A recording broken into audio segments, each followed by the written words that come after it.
Сайн байцгаана уу эрхэм хүндэт үзэгчдээ. Syndicate Talk нэвтрүүлгийн маань шинэ дугаар эхэлж байна. Энэ удаагийн дугаарт бид нар ерөнхий боловсролын салбарын асуудлыг хөндөхөөр эрхэм зочтой ураад байна. Би зочтой эхнээс нь танилцуулъя. Миний баруун гар талд боловсрол, соёл, шинжилгээ ухаан, спортын яамны ерөнхий боловсролын бодлогын газрын дарга Нэм Очир. Түүнчлэн JICA-гийн процесс төслийн мэргэжилтэн Фүкуо-сан, миний зүүн гар талд багшийн мэргэжил дэвшлүүлэх институтын дэд захирал Оюун Тонголог, мөн Ахмад Огч цэцэг маань хүрэлцэн ирсэн байна.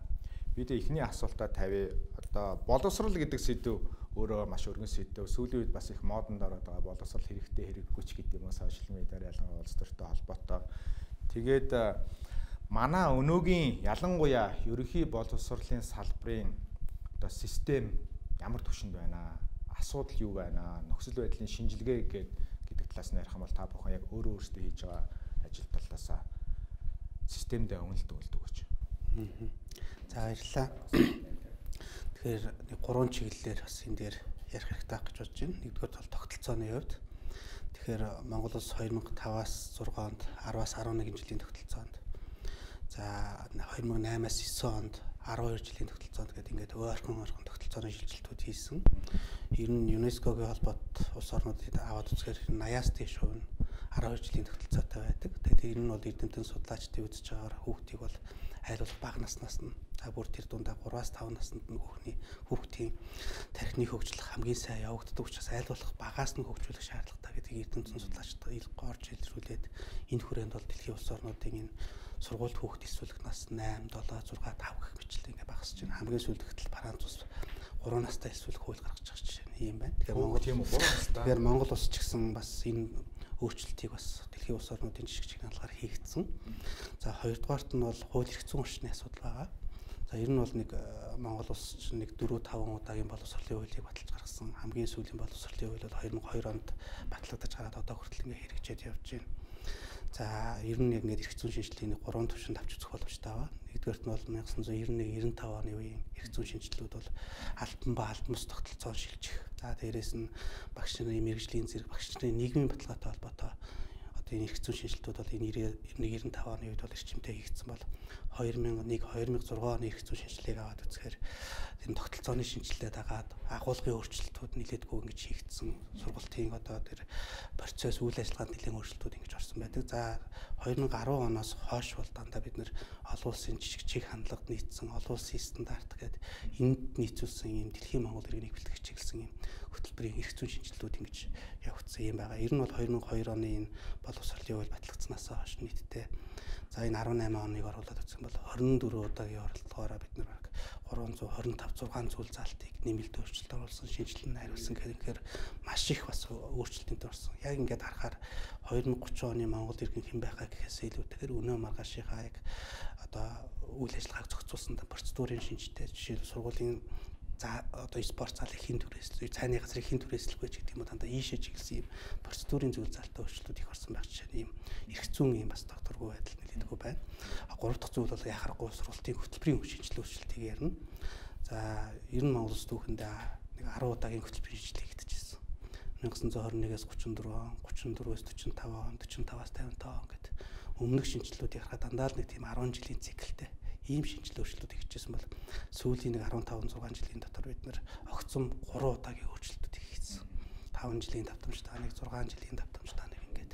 Тэгэхээр энэ дээр ингээд энэ 3 чиглэлээс би юуг ингэж зангидж хэлэх гээд байна вэ гэхээр ер нь бол манад нэг бодлогын эрх зүйн орчны гэдэг ийм тогтворгүй байдлууд нэлээдгүй байгаа учраас цаашдаа бид нараас энэ дээр их анхаарч ажиллах ийм л хэрэгцээ шаардлага байна гэж бодож байна. Яг боловсролын мэргэжлийн институтын удирдлагын хувьд та өнөөгийн ерөнхий боловсролын системийн нөхцөл байдлыг юу гэж бодож байгаа? За сая Нэм Очир даргын хэлж байгаагаар энэ богино хугацаанд энэ сургалтын хөтөлбөр өөрчлөгдөж байгаа нь өөрөө манай салбарын үеж байгаа асуудал тарьдаг. Яагаад тэгэхээр энэ сургалтын хөтөлбөр гэдэг ойлголт бол өөрөө яг тухайн ерөнхий боловсролын сургуульд явагдаад байгаа үйл ажиллагааг зохицуулдаг. Тэр нь одоо ерөнхий боловсролын сургуулиар бэлтгэгдэж байгаа хүмүүсийг хэн болоод гарах вэ гэдгийг одоо залж чиглүүлж байгаа юм бодлогын том хэрэгжилтийн том баримтч хэл та. Тэгээ энийг өөрөө энэ тодорхой хугацаанд энэ өөрчлөгдөж, өөрөө энэ боловсруучч нь өөрөө бэлтгэгдэж энийг хэрэгжүүлэх ёстой. Гэтэл ингээд 4-5 жилийн давтамжтай өөрчлөлт нь өөрөө хүнээ бэлтгэх, багш энийгээс судалж өөрийн болгох, өөрийгөө өөрчлөх тийм цаг хугацааны боломжуудыг олгодог нь өөрөө асуудал тавиад байдаг. Тэгэхээр энэ бол одоо олон улсын жишээг хандлагыг аваад үзэхээр энэ хөтөлбөр нь одоо сая хэлж штэ 10 жил доотлол нь энэ одоо хугацаанд өөрчлөгдөхөд 5-аас 6 жил нь багшаа бэлтгэхэд энэ үйл ажиллагаа чиглэгддэг. Өөрөөр хэлбэл боловсрол өөрөө тодорхой төвшөнтэй бага улс төрлийн төвшин, ерөнхий суурь боловсролын төвшин, бүрэн ахлах ангид ороход энэ хөтөлбөрөөр дагаад бид нар тэр боловсролын төвшин бүр хичээл зааж байгаа багш нарыг бэлтгэх асуудал байдаг. Тэгэхээр энэ цаг хугацааны хүчин зүйлээс хамаарат хүнээ бэлтгэж чадахгүй байх ийм асуудалтай тулгардаг. Өөрсдөө туршилтын тулаа болоо баг ингээд өөрчлөлт болоо. Тэгэхээр бид нэр хүнээ бэлтгэх асуудал, багшаа бэлтгэх асуудал, багш нь хөтөлбөрөө судлах ямар хүүхдийг бий болгох гээд байгаа юм бэ гэдгээ ирээдүгээ харсан тэр бэлтгэл үйл ажиллагаанд бага цаг хугацаа зарцуулаад байна уу? Энэ нөгөө салбарт асуудал тавиад байна гэж ингэж боддог. Ахмад багшийн байр суурь маш сонирн байна. Баярлалаа. Тэгэхээр яг энэ өөрчлөгдөж байгаа хөтөлбөрөд багш сургууль дээр яваад очиж байгаа юм л да. Тэгээд багш энийг яг хэрэгжилж хөтлөж явуулдаг одоо менежер нь багш хүн болж байгаа.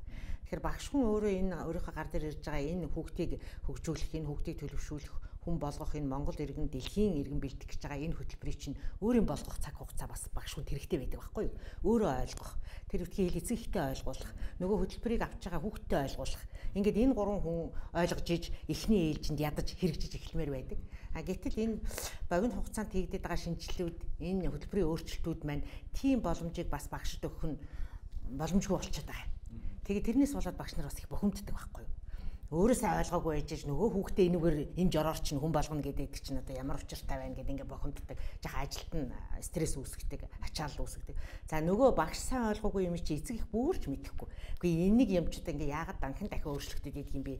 Ийм тийм боллоо гэдэг ингээд бас нийгэмд бас нэг жаахан тийм сөрөг уур амьсгал бий болох гэдэг нэг ийм талтай. Хөтөлбөр өөрчлөгдөхүү гэвэл гарцааг өөрчлөгдөхөөс арга байхгүй. Яагаад сүүлийн жилүүд орчин нөхцөлөд дагаад сүүлийн үед энэ хөгжлийн хурдац, энэ дэлхийн нийтийн чиг хандлага чинь ер нь маш хурдан өөрчлөгдөж шít. Тэгэхээр энийг дагаад бид нар бас энийгээ жаахан өөрчилж шинжилж явахгүй бол энэс Монгол улс хоцорч болохгүй, Монгол иргэн хоцорч хохирч болохгүй байхгүй юу? Тийм учраас энэ хөтөлбөрийн шинжилгээг хийх гарцаагүй хэрэгтэй болдог. Гагцгүй манай одоо энэ бодлого барьж байгаа яам, энэ шийдвэр гаргаж байгаа энэ мэргэжлийн байгууллагууд дээр нэг гараад байгаа юм бол энэ хөтөлбөрийнхөө менежмент тал дээр бас жаахан анхаарахгүй бол энийг хэрэгжүүлэх менежментийн явцад алдаа үүснээс энэ ачаалт нь нийгэмд эцэг ихэд багш нарт ирж ингэж стресс бодлого гардаг. Энэ бодлогыг амьдрал дээр хэрэгжүүлэх. Яг амьдрал дээр буулгах, энэ буулгах гэж байгаа нөгөө хөтөч хүнээ бэлдэх, энэндээ ойлгуулах, энийгээ одоо бас чадварчуулах тал дээр бас жаахан хугацаатай. Наа чи ганцхан яам гэхээсээ илүү багш, эцэг, сурагч бүгд тэгээд одоо сургуулийн удирдлага бүгд нэгдсэн нэгдмэл нэг ойлголттой болж энэ ажлыг хийвэл арай амархан болно да тий. Тэгэхгүй одоо ойлголтын зөрүүтэй, хоёрдугаарт чадах нь хүрээгүй, гуравдугаарт одоо тэр орчин нөхцөл хэрэгсэл хэрэглэгдэхүүн нь бэлэн биш. Ийм дутуу хагас юм дээр аваачаад багш нарыг оруулчихар чинь зэрэг үнэхээр багш нарт бол бас бэрхшээл үүсдэгэ. Тэгэхээр одоо энэ одоо институтийн хийх ажлыг, энэ яамны хийх ажлыг, тэр газрын хийх ажлыг нөгөө багш чинь ганцаараа хийх болчих гээд байгаа байхгүй юу? Сурагчийнхаа өмнө гарцаагүй зогсож байгаа үнэн багш шүү дээ. Тийм учраас багш сурагч хоёр нэгдсэн нэг ойлголттой, дээр нь эцгийн дэмжлэгтэй, тэгээ удирдлагын дэмжлэгтэй ингэж ижлийн хөтөлбөр амжилттай хэрэгжих ёстой. За баярлалаа. Focus on my first question is what's the current education system in Mongolia? In your opinion, what are the key challenges? Нэвтрүүлэгт урьсанд баярлалаа. Probably they mentioned that already. Бусад зочдын хэлснээр Монголын ерөнхий боловсролын салбарын хамгийн тулгамдсан асуудал бол ойр ойрхон өөрчлөгддөг сургалтын хөтөлбөр юм. Заах арга барил, технологи гээд мэдээж өөр олон асуудлууд бий. Гэхдээ эдгээр асуудлууд бусад оронд ч гэсэн түгээмэл байдаг. Хүн болгонд сурч боловсрох хэрэгцээ бий. Асар хурдан ховсон өөрчлөгдөж буй өнөөгийн орчилд заах арга барилч дагаад өөрчлөгдөхөөс өөр аргагүй болж байгаа. Ялангуяа хүүхдэд суурь боловсрол олгоно гэдэг бол тийм ч амархан ажил биш. Багш хүүхдэд боловсрол олгохдоо сургалтын хөтөлбөр, сурах бичиг ашигладаг. Сургалтын хөтөлбөр бол боловсролын суурь багна. Энэ хөтөлбөрийг өөрчлөх тоолонд заах арга барил, сурах бичгүүд дагаад өөрчлөгддөг. Өөрөөр хэлбэл шинэ хөтөлбөр хэрэгжүүлэх тоолондоо бүх ажлыг тгээс эхлэх ёстой болдог гэсэн үг. Боловсролын салбарт урт хугацааны зорилго мэрэгжлийн төлөвлөлт асар чухал байдаг. Учир нь эдгээр хүчин зүйлс боловсролын чанарт шууд нөлөөлдөг. Хит ойрхон хийгдэж байгаа өөрчлөлт ерөнхий боловсролын салбарыг самардаг. Монгол улсын ерөнхий боловсролын салбарын хамгийн том асуудал энэ болов уу гэж би бодож байна. Frequent change of the curriculum. That's the key challenge for Mongolia, I think. You said it's being changed very frequently. What's the normal kind of the time? You know, for instance, in Japan, how many times have you changed? You know, once a 10 year or twice? Япон улсын хувьд 10 жил тутамд нэг удаа every 10 years. 10 жил Mongolia like every year. Монголч гэсэн ийм давтамжтай өөрчлөлтөг байж байгаад 1990 оноос хойш 4 жил тутам өөрчлөлтөг болсон. Боловсролын салбараараа дэлхийд тэргүүлдэг Финлянд улс мөн л 10 жил тутам хөтөлбөрөө шинжилдэг. Америк, Европын орнууд 5 жил тутам хөтөлбөрөө шинжлэх хандлагатай байдаг боловч энэ өөрчлөлтөнд тэд 10 жилийн өмнөөс бэлдэж эхэлдэг юм. Сургалтын хөтөлбөрөө өөрчилж байна гэж ярьдаг хэдий ч эдгээр улсууд суур зарчмаа бараг хөдлөгдөггүй. Та бүхний ярианаас бүгд нэг зүйл дээр санал нэгдэж байна. Энэ өөрөө ерөнхий боловсролын систем гэх юм уу салбарын доктортой байдал, бодлогын доктортой байдал гэдэг зүйл байна л да. Тэгэхээр баг асуудал ингээд баг тодорхой болж ах шиг байна л да.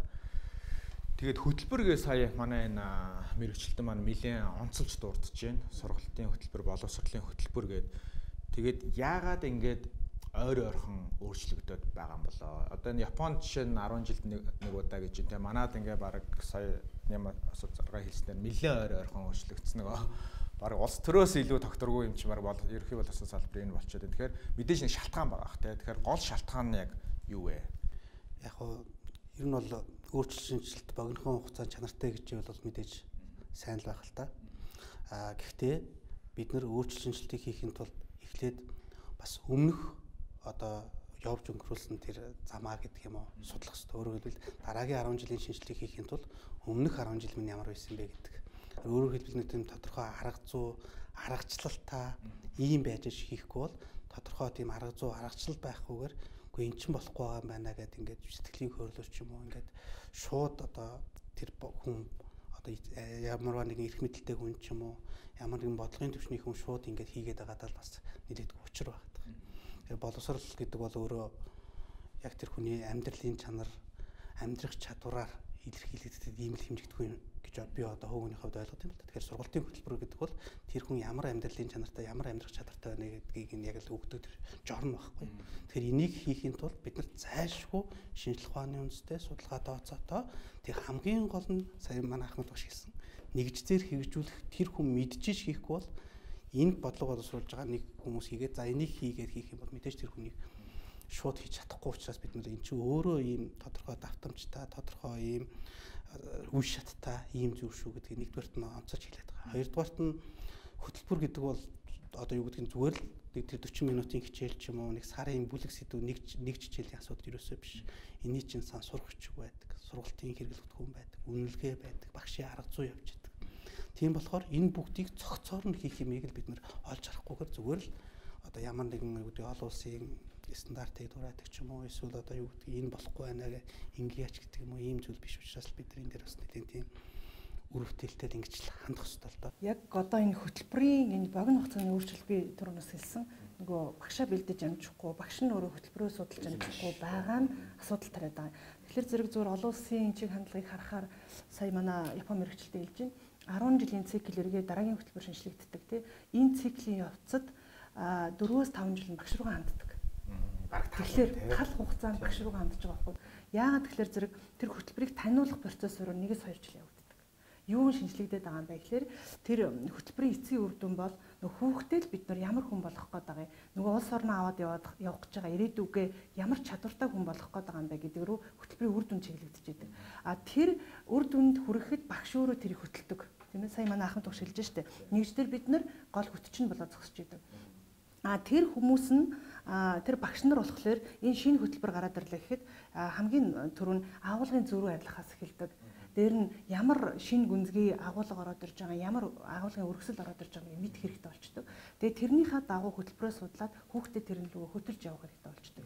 Тэрнийхээ дагуу эцэг эхт ойлгуулах хэрэгтэй болчдөг. Тэгэхээр энэ хөтөлбөр гэдэг бол зөвхөн яамны ингээд хин нэгэн хүний өөрчлөлгөөд байгаа үзэл бодлоор өөрчлөлгөөд байгаа, хандлагаар өөрчлөлгөөд байгаа шинжтэй бол зүйл биш. Энэ шинжлэх ухааны үндэстэй, судалгаа нотлохотой өөрчлөгддөг ийм зүйл гэдгийг аль талдаа бид нар олон улс нь хүлээн зөвшөөрсөн байна. Манай улс ч гэсэн энийг хүлээн зөвшөөрөх ёстой. Яа тэгэхээр нотлохоо судалгаанд үндэслэгдэх хөтөлбөр өөрчлөгдөж байгаа нөхцөлд тэрийг багш ултаа суурьтай судлаад би ийм юмны төлөө 40 минут төвд ажиллагаа энэ рүү чиглэгдэх юм байна гэдгээ барьж авч яаж өөрчлөлт шинжилт явагддаг.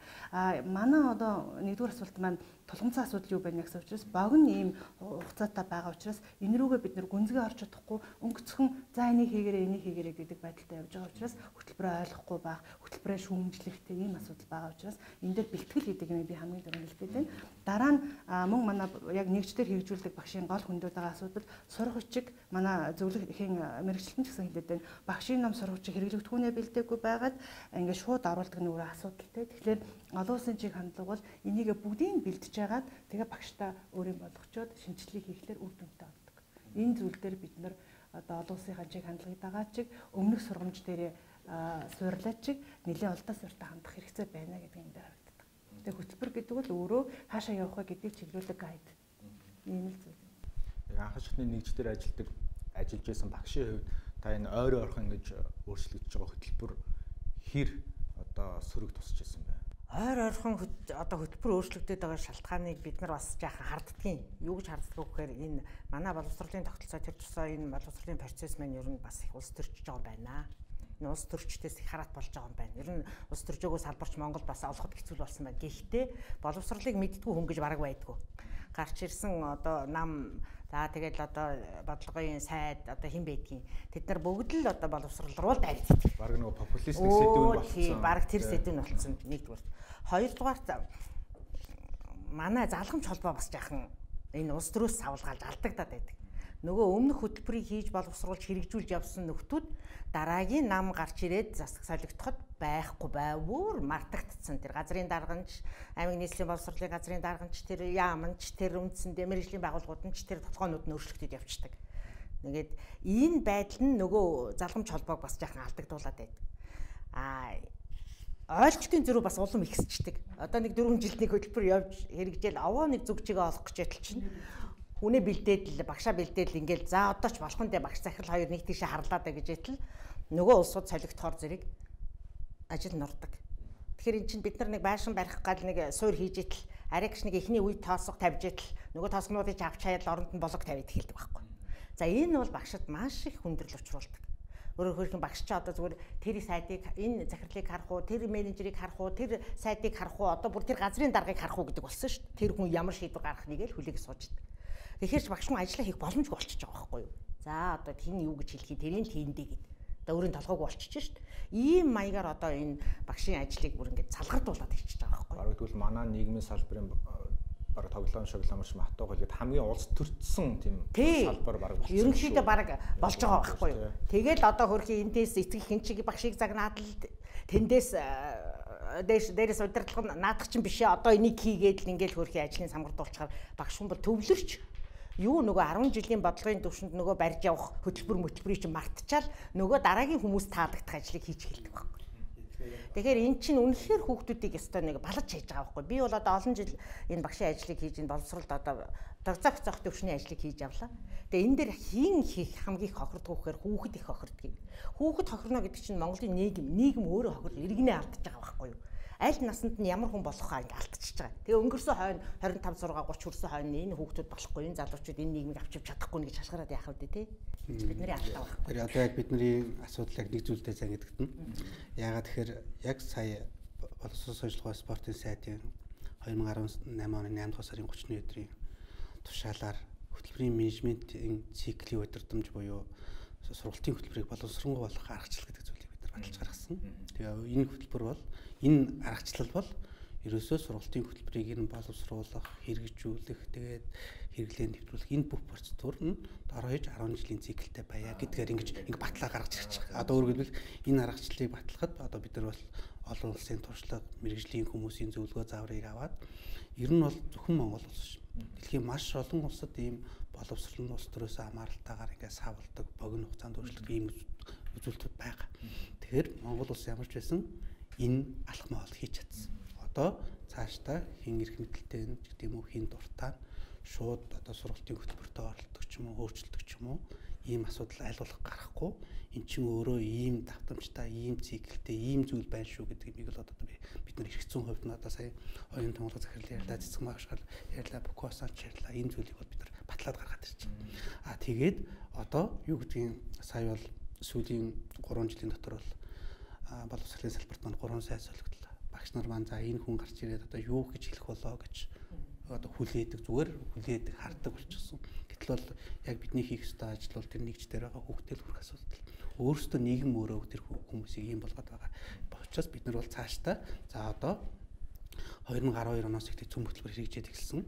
Одоо цөм хөтөлбөрийн хамгийн ихний төгсөлт одоо ингээд төгсөж чинь бид нар цөм хөтөлбөртөө цогц үнэлгээний асуудлуудаа хийж байгаа. Одоо хамгийн сүүлийн одоо шинжилсэн хамгийн сүүлийн шинжилсэн хөтөлбөр цөм хөтөлбөр өөрөөр хэлбэл хүүхд төрийн хөгжлийн онцлог зохирсон хөтөлбөр суурилсан ийм хөтөлбөр байгаа. Өөрөөр өмнөх хөтөлбөр нь бол стандартаар суурилсан.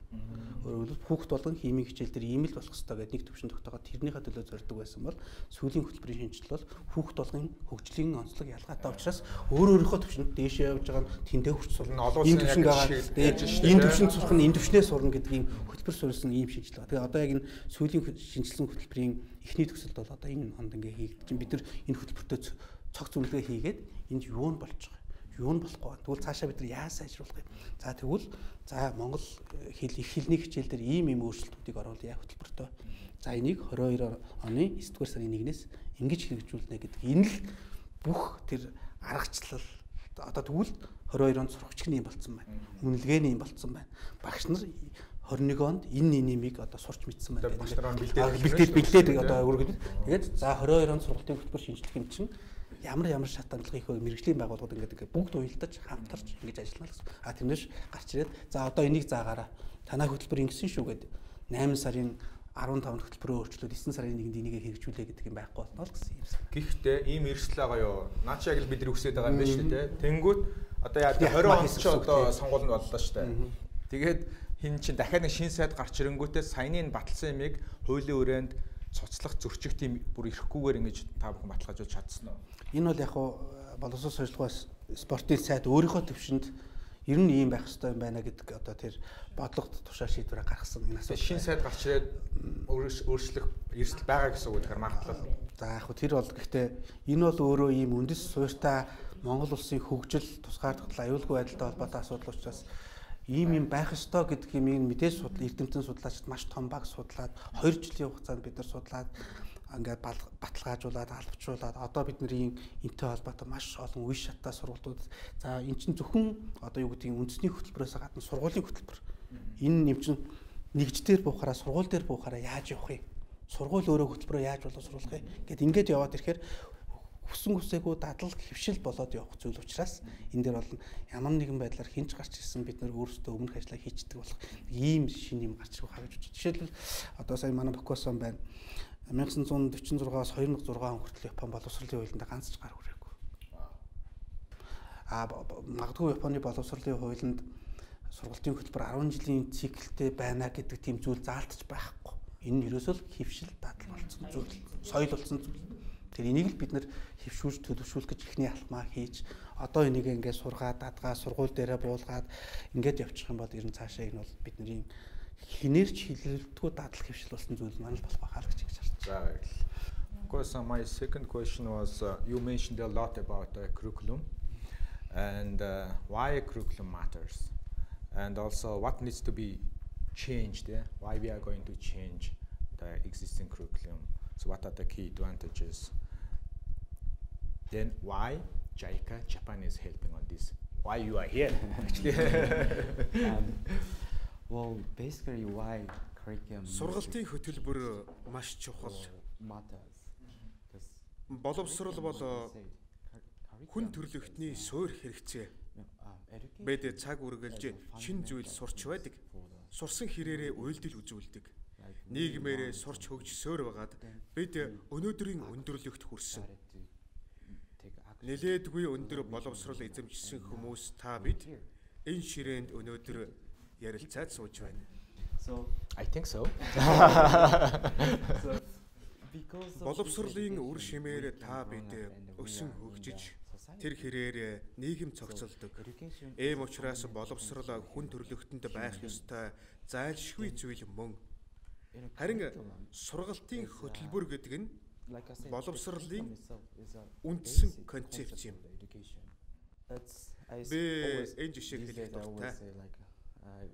Тухайлбал хоол хийхийн тулд танд жор хэрэг болдог. Сайн жороор та гоё хоол хийж чадна. Сургалтын хөтөлбөр бол жор юм. Өөрөөр хэлбэл боловсролоор дамжуулан та бүхэн Монгол хүнийг бүтээж байна гэсэн үг. Сургалтын хөтөлбөр гэдэг нь монголчуудын жор гэсэн үг. Жоргүй хийсэн хоолны амт чанар тодорхойгүй байдаг. Ийм хоол амтгүй эрүүл биш байхаа өндөр магадлалтай. Ялангуяа хүүхдэд өгч буй ерөнхий боловсрол гэдэг бол хүүхдийг хүн болгох асар том хариуцлага юм. Энэ процесст алдаа гаргах эрх байдгүй. Иймээс хоолны жор буюу сургалтаа хөтөлбөрөө боловсруулахдаа маш сайн бэлдэж асар хариуцлагатай хандах ёстой. Нөгөө талаас байнга ховсон өөрчлөгдөж буй дэлхийн ертөнцийн нэг гаргасан сургалтын хөтөлбөрөө хизээч өөрчлөхгүй, огт гар хүрэхгүй явж болохгүй. Өнөөдөр сурч буй хүүхдүүд ирээдүйн өөрчлөх нийгэмд ажиллаж амьдрах болно. Нийгмийн шинэ хэрэгцээ шаардлагыг бид боловсролын системтэйгээ зайлшгүй уялдуулах ёстой. Энэ шаардлагын улмаас сургалтын хөтөлбөрийг үе үе шинжилдэг. Үүнийг бид хаа хаана маш сайн ойлгох ёстой шүү. Нийгмийн өмнө тулгамдаад байгаа олон асуудлаа шийдэхийн тулд Монголын засгийн газар Япон улсад хүсэлт тавьсан байдаг. Бид үүний дагуу монголчуудад хэрхэн дэмжлэг үзүүлэх талаар хэлэлцсэн. Япончууд 1950 оноос хойш 10 жил тутам сургалтын хөтөлбөрөө өөрчилсөн 70 жилийн туршлагатай. Манай улсын сургалтын систем хөтөлбөр дэлхийд тэргүүлдэг. Үнэн дээр бол Монголын ерөнхий боловсролын сургалтын хөтөлбөр Япон улсынхтай тун төстэй. Тиймээс сургалтын хөтөлбөртөө шинжилэл хийхдээ Японы систем, туршлага, шин санаа, санаачлага, зөвлөгөөг авсан нь зүйтэй гэж үзсэн болов уу? Манай төслийн зорилго та бүхний хэрэгцээ шаардлагыг судлан үнэлэлт өгч, үр дүнтэй өөрчлөлт шинжилэлийг боловсролын салбарт гаргах явдал юм. Thank you very much. Энэ маш гоё сая хэллээ л дээ. Яагаад сургалтын хөтөлбөр хэрэгтэй юм бэ гэсэн асуултанд сургалтын хөтөлбөр бол Монгол хүнийг бүтээх жор юм аа гэдэг. Үүнээс илүү одоо гоёор яаж хэлэх вэ? Гоёор ч яг бодтой юу. Тэгээ бид нар ингээд асуудлуудаа ярьлаа. Тэ докторгүй байдал байд юм байна, тэ ойр ойрхон хэтэрхий ойр ойрхон өөрчлөгддөг юм байна. За тэгвэл одоо яг одоо шийдэл юу вэ? Шийдэл тал руугаа хэдүүлээ оръё. Одоо энэ болохгүй байгаа юмнуудаа бид нар мэдээд байна. Тэгээ бүх төвшөндөө бүр анхан шатны нэгжийн төвшөндөө, бодлогын төвшөндөө тэгвэл болохгүй байгаамаа яаж засах вэ бүгдээрээ? Ямар ажил нь хин хэний үүрэг юм бэ? Нэг тийм юу гэж эцэг эхчүүд бол одоо би бас жоохон муу эцэг ихтэй л орох байх. Ингээ хүүхдээ сургууль багшд нь найдаал баг ингээд хаалт натар гэл ялшиг ингээл хайчдаг те өөрөө тоодгүй эцэгийн хариуцлага гэж бас том юм байх хэрэгтэй байх тийм ээ. Энэ дээр та бүхэн саналаа. сая бас манай хоёр бодлого талаасаа манад бас арга зүйн зөвлөгөө өгж байгаа байгууллага талаасаа зүйл хэлж байна л да. Бид нэр хөтөлбөрийн менежментийн цикл буюу нөгөө сургалтын хөтөлбөрийг боловсронгуй болгох аргачлалтай болоод авцсан. 10 жилийн одоо давтамжтайгаар өөрчлөгдөх буюу өөрөөр хэлбэл энэ циклийн дагуу бид нэр хөтөлбөрөө өөрчлөөд шинжилээд явхад асуудал баг гарах юм байна. Бид нэр асуудлаа олчлоо гарцаа ингээ харж байна. Тэгэхээр энэ дээр бол таны асуусан асуулт бол субъект болгоо үүрэгтэй. Одоо жишээ нь би багшийн хөгжлийг хариуцдаг байгууллагын төлөөллийн хувьд багшийн мэргэжил дэвшлэх институт энэ 10 жилийн циклийн аль үед нь ямар оролттой байх юм бэ гэдгээ энэ нэгдсэн зорилго, нэгдсэн хөтөлбөр, нэгдсэн энэ том бодлого дээрээсээ бид нар бариад авна. Тэгэхээр хинээс ч хамааралгүйгээр бид нар яг энэ үе шатанд энийг л хийнэ. Тэгэхээр нөгөө хин нэгэн улс төрчийн ч юм уу хин нэгэн хувь хүний үзэл бодлоо өөрчлөгдөхгүй яагаад гэвэл ийм одоо үе шатанд бид нар энийг л хийж явах хэрэгтэй гэсэн ийм зүйл гарч ирж байгаа учраас нэгж дээр очих бохимдол багасна гэж харж байна. Нөгөө багш нар очих ачаал багасна нэг ийм юутай болчихж байгаа. Нөгөө талаараа сая манай бодлого барьж байгаа дарга ярьсан энэ бол өөрөө судалгаа нотлохын зорилго.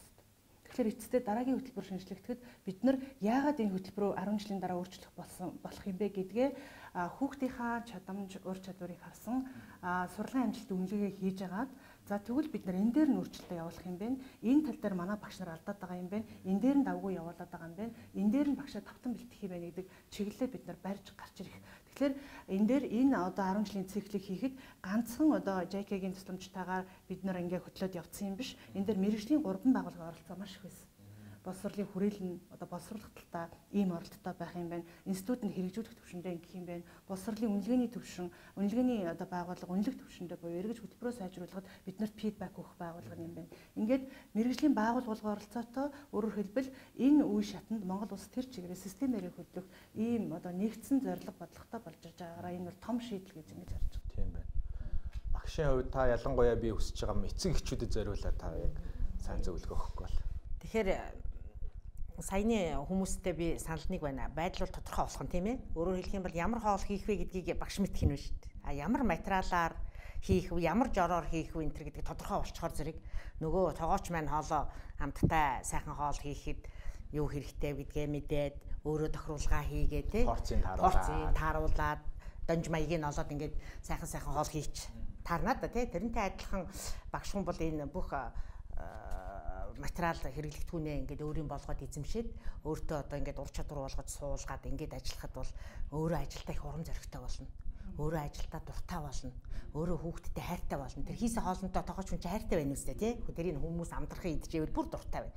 Тэгэхээр зэрэг багш бол өөрийн хүссэн хүсээгүй тэр хоолыг сайн хийхин төлөө өөрөө бас тэрэнд мэрэгших гэж өөрийнхөө мэдлэг боловсролыг дээшлүүлэх гэж өөрөө хүсэж оролцдог болно энэ байгууллагуудын ажилд. За ингэхээр сэтгэл ханамж багш хүүхд хоёрт аятайхан болоод ирэхээр зэрэг эцэг их хөндлөнгөөс харж байгаа хүн чинь энэ манай хүүхд чи бас их өөр болоод байна шүү. Багшийн харилцаа хандлага, багшийн үйл ажиллагаа шал өөр боллоо, тодорхой боллоо. Биднэрт ойлголттой боллоо гэд эцгийн оролцоо өөр аянд орж ирнэ. Бид нар бол өнөөдрийн хувьд бол эцэг ихийг оролцох гээд байгаа боловч яаж оролцох замыг бас заахад энэ хөтөлбөр нөлөөлөд байгаа. Одоо бас жаахан тодорхойгүй ингээл барих ойрхон өөрчлөлтөл өөрөө ч би сайн мэдэхгүй мөртлөө эцэг ихийг яаж оролцуулахыг бас ойлгомжгүй болчиход байна шүү дээ. Юм аав гэдээс миний бурууч бас биш юм байна. Бурууч бас биш. Бас чамайг яаж оролцуулах уу гэдэг бидний одоо хамтын хүчин чармаалт чи өөрөө аяндаа дуртай орж ирэх ийм нөхцөл бололтой бүрдэх болж байна л да. Тэгэхээр энэ хөтөлбөрийн менежмент гэдэг бол ийм их чухал асуудал байгаа. Энэ чухал асуудлыг манай яам бас тодорхой хэмжээгээр энэ мэргэжлийн байгууллагууд үндсэндээ чиг гарцаа гаргаад боловсруулаад цогт төвшин тушаал шийдвэр гаргаад ингэж байгаа одоо багш нар бид нараас одоо яах вэ? Сайхан баяртай байна. Тий. Няма дарга бараг түрүүн шийдэл хийлцэн. Тэгэхдээ тэр гаргасан байгаа гоё шийдлийг яг нөгөө анхаа шатны юм дээр нөгөө менежментийн асуудал энийг яаж одоо бид нар бол яг нэг тийм хандлагын ч гэдэг юм бас олон жилийн энэ докторгүй байдал чинь бидэнд бас нэг хандлагын нэг буруу зүйлийг бий болгочод байгаа. Би багш нараа буруутгах юм биш л дээ. Ер нь бол тэгээ одоо бид нар яагаад нэхэр зүгээр бодлогын төвшөнд яагаад нэхэр бид нар нэг бол багшаа үнэлээд эсвэл тэр нэг бодлого барьж байгаа тэр яамыг удирдах сайдыг ч юм уу тэр багийг л үнэлээд байгаа. Үг нь үгүй бид нар бол хүүхдээ л үнэлэх хэрэгтэй. И хүүхдээ л ойлгох хэрэгтэй. Өөрөөр хэлбэл бидний хийгээд байгаа энэ хөтөлбөр чинь ийм байх хэрэгтэй юм шиг гэдэг нь эсвэл тэр хүүхдээр л бууж явах хэрэгтэй учраас ерөөсөө хүүхдээ л харж бид нар тэр шинжилгээ өөрчлөлт хийх хэрэгтэй байхгүй. Тэгээ бидний гол юм ишээлж эхэлж байгаа. Тэрнээс биш тэрний багшийг чи юм уу байна сайн байна гэдэг ч юм уу тэр нэг бодлогын ямыг чи сайн байна буу муу байна гэдэг ерөөсөө бүх юм аль нэг тал руу ингээд буруу хандлагын энэ нь бол яг энэ менежментийн циклийн одоо энэ бодлогын хувьд бол засагдана гэж. Хоёрдугаарт гол зүйл бол бид ер нь хаашаа 2030 он гэхэд бид Монгол хүн хэн болцсон байх хэрэгтэй бэ гэдгийг энийг маш зөв харах хэрэгтэй. Тэгэхээр тэр зорилго тавхна шүү дээ яг юу хийх вэ? Яаж хийх вэ? Хэрхэн үнэлэх вэ гэдэг энэ бүх юм чинь дээр зохицоо гараад ирчих юм бол ингээд бодлогын яам бол ингээд хамгийн гол нь бид энэ зорилготой хүрэхин тулд бүх нийт бүх талын оролцоог хамруулсан манай хоёр багш хэлсэн бүх талын оролцоог хамруулсан хамтын ийм зорилго шийдэл байх ёстой л гэж ингэж харж энэ бодлогын баримтчгийг гаргаж ирж ингээд таниулж сурталчилж ажиллаад байгаа маань л. Because the last question was, so we already identified our problems and challenges. Almost all agreed it's not the system is not sustainable, not stable, and also there is because of this. So teachers they don't have the time to prepare themselves. But all agree that the importance of curriculum, that's a recipe to create the Mongolian, the future Mongolians. But now, then once we agree all these challenges, now I would like to touch then what's the solution? What's the solution and what needs to be done by whom?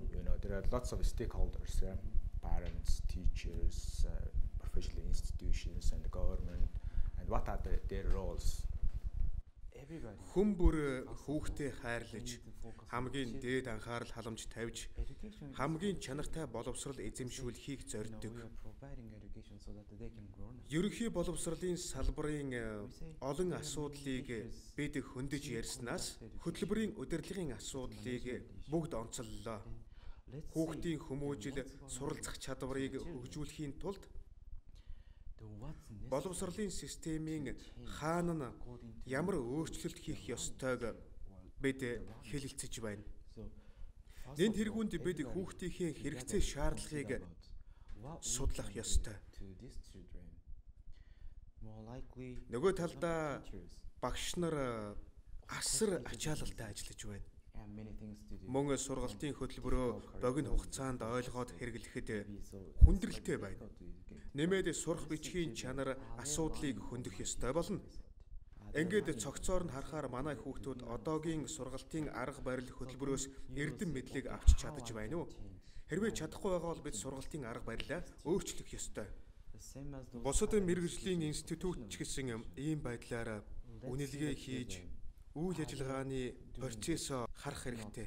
Хэрвээ зорилго ба үр дүн хооронд зөрүү гарч байвал засах ёстой. Энэ зөрүүг арилгахын тулд багшаа сургах, боловсролын байгууллагуудаа дэмжих арга хэмжээг авч таарна. Ингэж байж багш хүүхдэд чанартай боловсрол олгоно шүү дээ. Боловсрол, соёл шинжлэх ухаан, спортын яамны оролцоо, хариуцлагыг ч бас бид үнэлэх ёстой. Салбарын яамны шийдвэр гаргагчид ирээдүйн Монгол иргэн бий болгох бодлогоо гаргадаг. Энэ процессын явцад зөрүү гарах боломжтой. Энэ зөрүү бодлогын алдааг засахын газар засах ёстой. Боловсролын байгууллага багш нар төрөөс бодлогын дэмжлэг авч байж хүүхдүүдэд сайн боловсрол олгох боломжтой болдог. Иймээс боловсролын системд оролцогч бүхий л талууд үйл ажиллагаагаа сайжруулахын тулд хамгийн түрүүнд хүүхэд дээр бүх анхаарал ач холбогдлоо өгөх хэрэгтэй. Бид энэ төслөө эхлүүлснээс хойш маш олон судалгаа ярилцлага хийлээ. Голлох асуудлууд эцэг их насанд хүрэгчидтэй холбоотой байсан. Харамсалтай нь сурагч хүүхдүүдэд чиглэсэн асуудлууд төдийлөн хөндөгдөөгүй. Уг нь хүүхдүүд дээр ач холбогдол өгөөд судлах юм бол ерөнхий боловсролын салбарын бүхий л асуудлуудын хялбархан харах боломжтой. Хүүхдээс хөндөрөх тусам энэ салбарын асуудлыг тодорхойлоход улам хүнд болдог. Иймээс бүх ажлаа хүүхэд дээрээ л төвлөрүүлж чадвал хийх ажлууд шууд тодорхой болно. Which means we have to have the vision and the mission, yeah. Okay. Like JICA-гийн төслийг төмөр зам гээд төсөөлж. Сургалтын хөтөлбөр бол төмөр зам юм.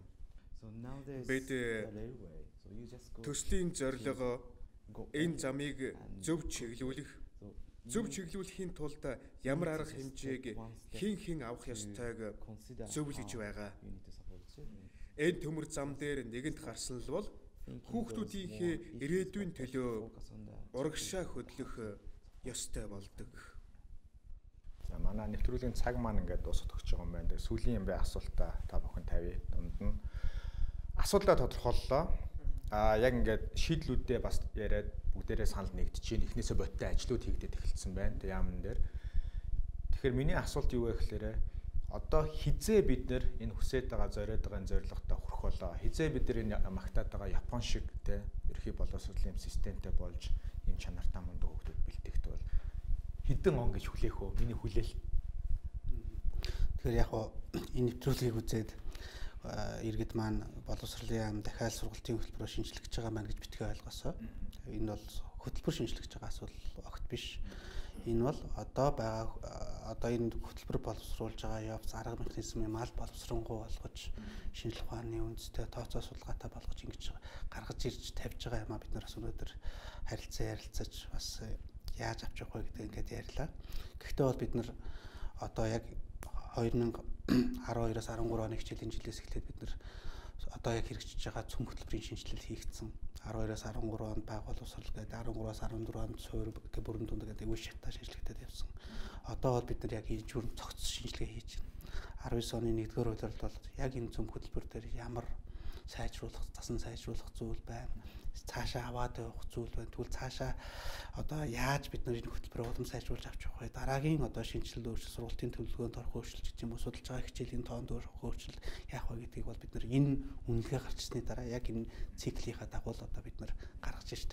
За ер нь бол одоо юу гэдэг 21 оноос ч гэдэг юм уу 22 оноос ийм шинжилгүүд хийгдэх нь байх шүү гэдгийг бол аль биесээ зарлаад багш нараа хэлцүүлээ тэднэртэй таниулаад эцэгтэй таниулж ингэж явах ийм л болно. Ер нь одоо ингээд 19 оны 1-р хуулиарт бол цогц үнэлгээ гараад цогц үнэлгээ гараад ирсний дараа эрдэмтэн судлаачд маань хэлсэн багш нар маань хэлсэн ингээд дараагийн шинжилгээ тэгвэл эхлэний хичээлийг ингээ байгалийн ухааны хичээлийг ингээ тий нийгмийн ухааны хичээл дээр ийм асуудлууд байна сурах хүчээр ингэж авч явъя гэдэг зүйлүүд нэр. Ер нь бол бид нар энийг бас яг үе шаттай системтэй хийхгүй бол жишээлбэл та сая хизээ Япон шиг гэдэг асуултанд асууж байгаа шиг байна. Японоос бол одоо дараагийн сургалтын хөтөлбөрийн шинжилгээ бол зарлалцсан. Эннийх нь гол одоо миний ойлгож байгаагаар бол дэлхийн Япон иргэний бэлтнэ. Тэхийн тулд англи хэлний хичээлийг 3 дугаар ангиас 40 цагаар оруулна.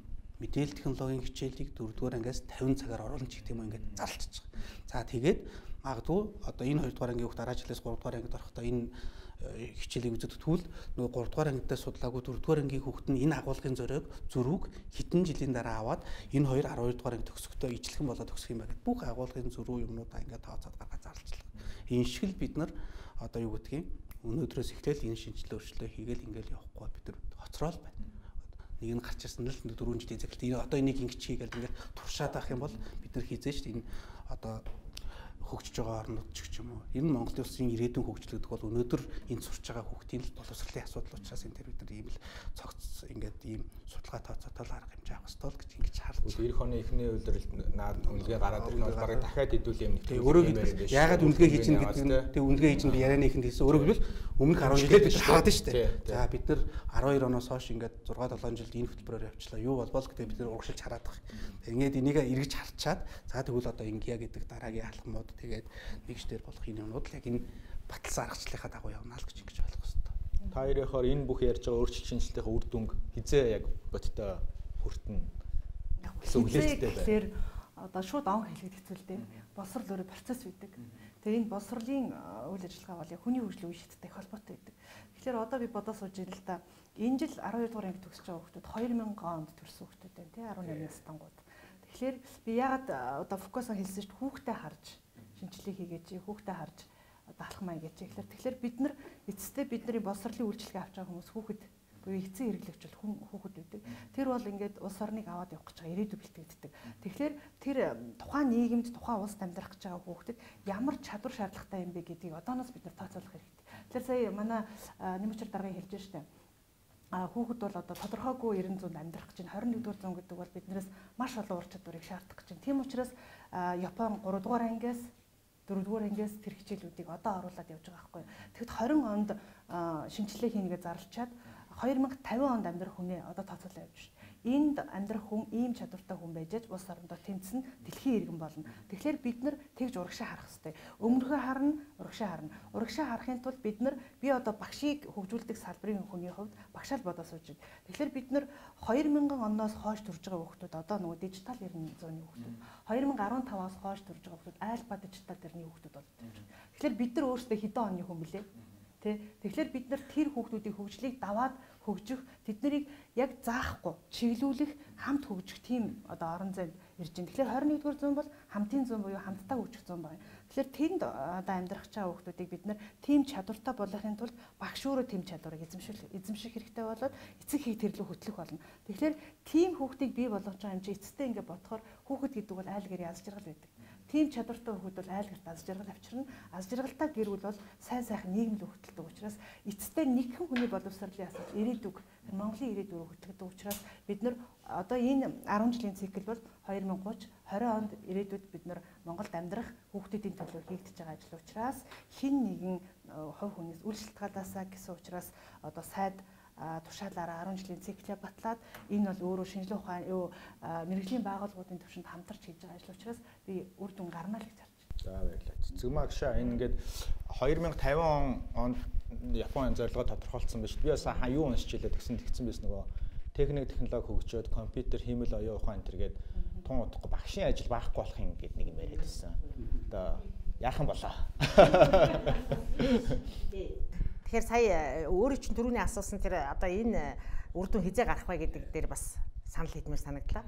Энэ үр дүн бол мэдээж манай яам бол одоо бас үнэлгээ хийх гэж байгаа юм байна хөтөлбөртөө. Тэгээ сайжруулах үнэлгээ хийх гэж байгаа юм байна. Тэгээд бидний энэ үнэлгээ олон улсаар баталгаажиж ижил бид нар ам бардам за нэг юм болчихъя гэж энэ хөтөлбөр бол үнэхээр олон улсын түвшинд хүрчээ гэсэн ийм хариулт хэлэх байх. Тэгэхээр би бол одоо багш хүний хувьд зоригтой он хүлэхэд би 2024 он гэх техникийн үр дүнгууд гарч эхлэх байхаа. Ер нь тодорхой онтой байвал хүмүүс тодорхой ажил хийн тэ. Нэг тодорхойгүй юм руу бол бас тодорхойгүй л байдаг.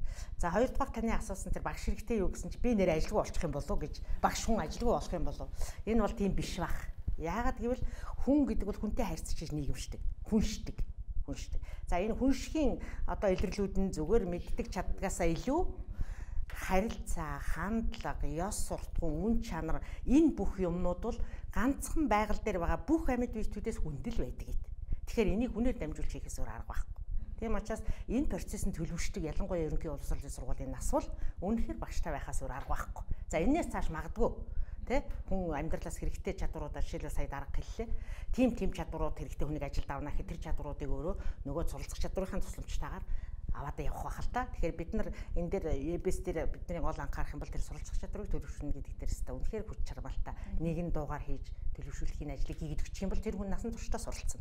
Өөртөө хэрэгтэй, өөртөө одоо бий болгох бүх баялагийг тэр хүн өөрөө тэр чадвараараа олж авна. Дээр нь хүний ёс суртахуун, хүнлэг чанар, хүншсэн байж иж энэ нийгэм, энэ дэлхий өөрөө оршин тогтнох юм.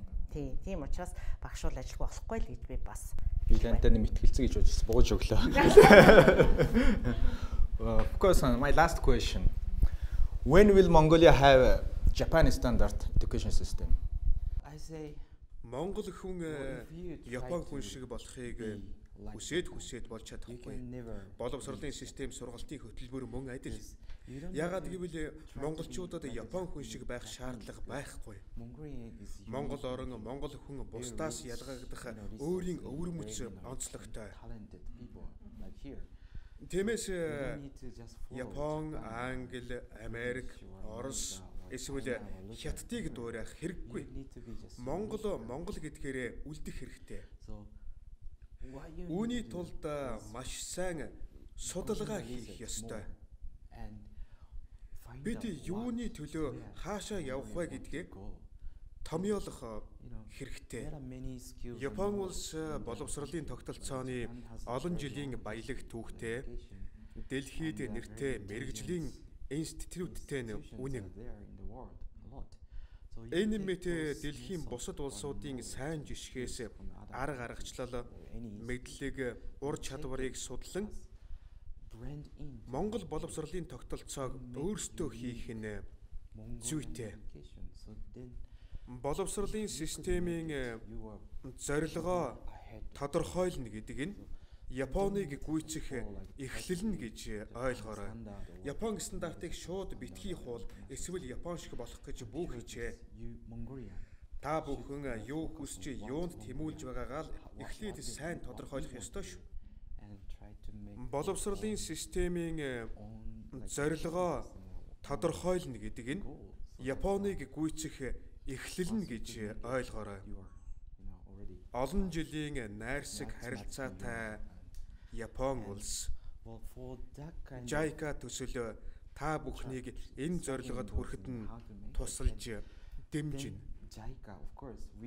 Гэхдээ Японыг гүйцэхээс илүүтэйгээр хамтдаа хөгжих концепц нь хол явна шүү.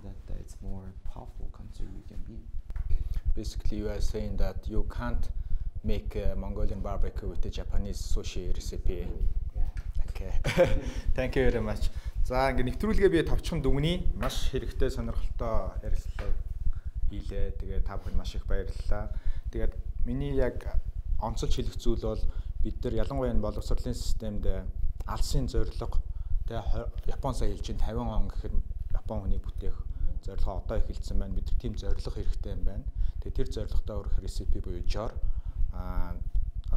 хөтөлбөр те сургалтын хөтөлбөр гэдэг зүйл чинь маш их хэрэгтэй байна. Гэхдээ энэ Фукуяма-сан хэлснээр гадны эмийг бас шууд хуулах те Кембриж ч гэдэг юм Японч гэдэг юм гэж хамаагүй бит яваараа. Монгол хүн гэдгээ өөрөөсөө хин гэдгийг эхлээд тодорхойлоод ирээдүйн монгол хүн ямар байхыг зорилгоо гаргаад тэгжээж энэ бүх системийн шинжилгээ хийгдэх юм байна шүү гэдгийг гол зүйлийг цагж байна.